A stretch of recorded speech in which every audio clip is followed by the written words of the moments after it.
Okay, so what do you call that bag that goes around your waist and it's like has a zipper on it? I call it a fanny pack. That's because I'm from the U.S.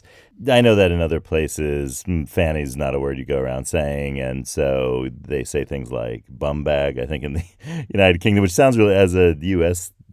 English speaker, bum bag sounds really funny. Probably as ridiculous as fanny pack sounds in the United Kingdom. Now, in the late 80s, the fanny packs became really popular. In the marketing world, for example, thought that the fanny pack was like the thing of the year in, I think, 1988. So we can mark that as a turning point in fanny pack popularity as I guess we'll call it a fashion item just for having a reference point, but not something that I would associate with the word couture. But companies and couture world has certainly used it in a high fashion context, and so I that's why I say I'm comfortable with calling it a fashion item, though it might not be part of my couture. But fashion choices aside, we have an interesting task today on Life's Potluck Buffet, and that is to find out maybe not who invented the fanny pack, but maybe something like who made it a modern thing. Who was the first to bring this out into the public eye? And we could talk about that and talk about the source of that and trace the source of that and find out a little bit of the unknown history of the fanny pack. So won't you join me for today's episode of Life's Potluck Buffet? I'm John Paulus. Thanks for joining me. If you've been enjoying Life's Potluck Buffet, please subscribe. If you've already subscribed, thank you so much. And if you want to support Life's Potluck Buffet by contributing basic attention tokens to Life's Potluck Buffet with John Paulus on YouTube, then you could go to your Brave browser and go to that little triangular thing that has kind of purple, orange, and blue, as I see it on it, and click on that, and the rest will be self-explanatory. Thank you for your support, and thank you for listening. Countries around the world have different words for fanny pack. A lot of them borrow fanny pack as just the English, use the word fanny in it. As I said, that's an American English thing, not a contemporary British English thing. So that's something to be aware of if you don't speak British English or American English or just are curious. I think that in general, the words for this in most languages are kind of funny. In French, it's a sac banane, or to translate into English, a banana bag, which is also funny. It's hard to escape being a little bit funny with the fanny pack. I think that's just built into it. In Italian, there's one version of it that's marsupio, which means, the like the kangaroo thing, the pouch. And it's funny because that Italian word it relates to a mythical story, legendary story about the invention of the fanny pack, that a woman named Melba something or another in Australia invented the fanny pack, basing it on, you guessed it, like a kangaroo pouch. Because that's not true at all. That's just a made-up story that, urban legend, that's how these stories happen. They start out, someone tells a story based on, sensible beginnings, and then it kind of gets out of control. So they should have, her name should have been Matilda in the story, like Waltzing Matilda. Like it should have been Matilda, the inventor of the fanny pack. Because then people will be like, oh, kangaroos. And also, Matilda is, I think in that song, it refers to a type of kind of pack of a certain type. So, well, if you're from Australia, let me know. But to find the real source of the fanny pack, the actual place where the fanny pack was essential, not funny, and also its name is not funny, I found that. And let me tell you about it. People don't talk about this a lot. They stop at a point in 1954, and then they don't go any further. But I went further, and that's the important part about this episode. important part about Life's Potluck Buffet, we just go one step further. It's like Columbo. Remember I was talking about that a while ago? Just one more question. That's how Columbo always gets you. And same thing on Life's Potluck Buffet. We just have one more step, and then we get to a place where things are unexpected and the truth behind the matter comes out. Well, sometimes. Okay, so here's that story. In 1954, the Sports Illustrated, a magazine in the United States that has to do with, well, sports, had a skiing section where it talked about where to buy things in Switzerland and what to do in Switzerland about skiing. So it was about alpine skiing.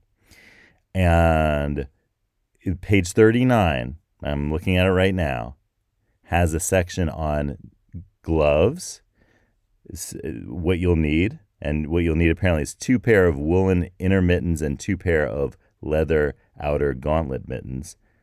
And then it says good selection at Davos. See, notice how I almost said Davos.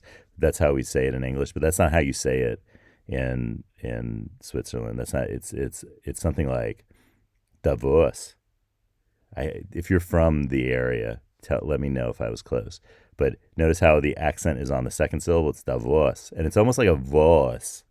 When they say it in Davos, it sounds like that, But that's just in German. If you say it in Romansh, it sounds more like it's Tavau, Tavau, Tavau. And so when you hear all of those reports, when they have the World Economic Forum, which is the big event that made Davos famous, or Tavau famous, that is, you're going to hear them say in Davos and all that. You're going to hear Davos a lot, but it's not. It's Davos, German sounding pronunciation of it, or Tavau if you speak Romansh, which is a Romance language, official Romance language of Switzerland, among the other official languages of Switzerland. So that's for pronunciation's sake. Okay, so back to Sports Illustrated. All right. So we know where to get the gloves and what to wear. How about knapsack? That's the next section in this article. Knapsack. Skiers in Switzerland carry necessities in a, quote, fanny pack, unquote, strapped around the waist. Get this in Davos. So also in Davos. Place to get all of your equipment like that. And so that is where most people leave it off. And they say, oh, this is the first time that fanny pack occurred in English in a public kind of known setting. So, okay, that, public enough that Sports Illustrated, popular magazine in 1954. That's in quotes. So it's already clear that the authors and editors of Sports Illustrated are kind of like, this is what the kids are calling them. And we're putting this in quotes because that's what we've heard these things called in English, obviously, because the German there are several words in German that I've seen for fanny pack. I'd love to know what people say in Davos for fanny pack, either in German or Romansh. So if you are in Davos, and you would like to say what the Romansh word for fanny pack is, or the German term for it is in Davos, I would love to know. My guess is Gürteltasche, a belt bag, but as I said, let me know. Now, skiers wore this behind them. That's hence the fanny part of fanny pack in American English, or bum part of bum bag in British English. And they put their, as the Sports Illustrated said, you put your possessions in there while you're doing your skiing. And so I took one more step and asked that Columbo question, there's one more question. Can we find an advertisement for where to buy or where to have purchased your fanny pack in Davos in 1954? Now, I did one better, and I found where to purchase your fanny pack in Davos in 1920. And there's an ad in a magazine called Alpina, which is the official bulletin of the Swiss Alpine Club and Alpine Association of Switzerland, the Alpine Skiing Association. And the place where that advertised in Alpina was Sporthaus Bechtold. That was the place in Davos for Rucksäckefabrikation, backpack making.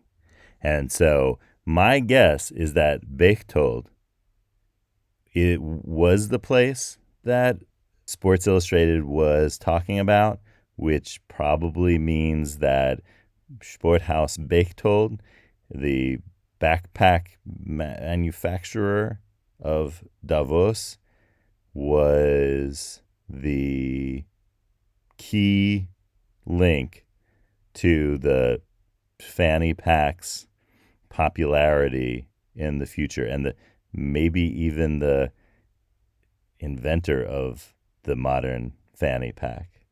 Bechtold was a family name in Davos, and there was a Bechtold brewery and brew pub where people went as well, run by an E. Bechtold. I don't know what relationship that Bechtold had to the Sporthaus Bechtold. I'm guessing a very close one in some way because it's a small town, Davos, and I'm sure there aren't multiple families with the name Bechtold. It'd be interesting if there were. If you are named Bechtold and you are from Davos, please let us know in the comments, and please let us know what member of your family was in charge of the Sporthaus Bechtold in the 20th century. We'd be glad to know, and because we may actually find out more about the invention of the modern fanny pack. Okay, so maybe the cards have some tips for us for our alpine ski trips or just our working lives. So cards, here we go. Yellow lemons, blue dumplings, magenta noodles. Cards, tell us some things.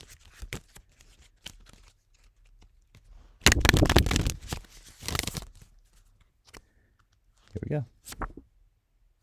It's card 43. Find your people. Knowing who to work with and who to work for informs what you need to work on and where. Find people with whom you resonate and can truly work collaboratively. Speak with trusted people connected to your work communities too, and see where this leads you. All right, so talk about a situation right now where you felt you were like in the right place with people that just got you and vice versa, and then think about how that can help you understand how to look for the next time you need to find where those people are in a new group of people in a new area of work and life. And I'll see you tomorrow on Life's Potluck Buffet. Tschüss.